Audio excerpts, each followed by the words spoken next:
একটা চূড়ান্ত কথা আপনারা বাবাদেরকেও বলি, একটা গুরুত্বপূর্ণ কথা মনে রাখবেন। কোরআন শরীফে আছে, কেউ যদি গুনাহ লাগাতার করতে থাকে, খোদার কসম আল্লাহ একদিন নারাজ হয়, আর সেদিন আল্লাহ পাক ইচ্ছা করে তাকে আল্লাহ তাআলা পথভ্রষ্ট করে দেয়।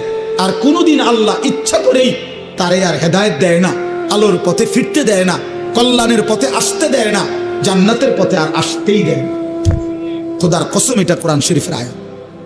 আল্লাহ বলছে, একদিন আমি সত্যি সত্যি রাগ করলে ফাআনসাহুম আনফুসাহুম, আমি আল্লাহ নিজেই তোর আখিরাত ভুলায় দেব।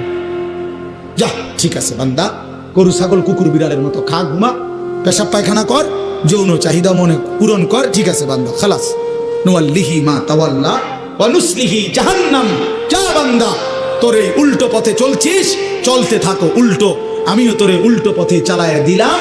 তো মনে রাখো, একদিন ওয়া নুসলিহি জাহান্নাম, উল্টো পথে চলতে চলতে একদিন তোমারে আমি আল্লাহ ধাক্কা দিয়া লাথি দিয়া ফেরেশতাকে বলে জাহান্নামে ফেলে দেব, জাহান্নামে ফেলে দেব।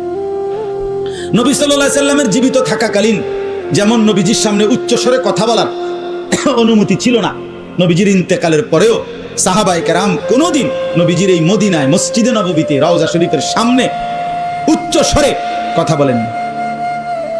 ইন্তেকালের পরে হযরত ওমর রাদিয়াল্লাহু তাআলা আনহুর জামানায় একবার একজন লোক মসজিদে নববীতে রওজা শরীফের পাশে মুসলমান ইমানদার বয়ান করতেছিলেন, কথা বলতেছিলেন, একটু জোর আওয়াজে কথা বলছে।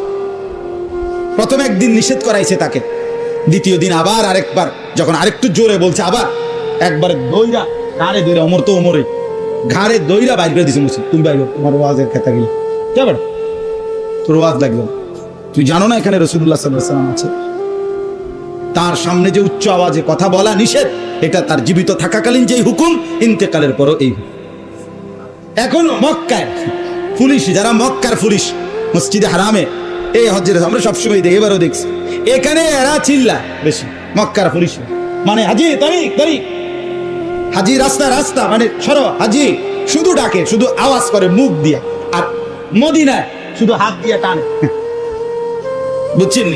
আমারও একদিন এই রওজা শরীফে সালাম দিতেছি, আমি আর লড়ি না, হেতেও আমারে 2-3 ইশারা দিছি, কিন্তু আমি লড়ি না, সেটা আমার দইয়ের কাছে নিয়ে গেছে।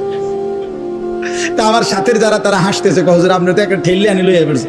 আমি বলি, হে হের ডিউটি করছে, আমি আমারটা করছি, ওর দায়িত্ব আমার ঠেললে হানি দিয়ে, আমার দায়িত্ব চেষ্টা করে আমার নবীর সামনে কিন্তু দাঁড়ায় দাও, খালাস।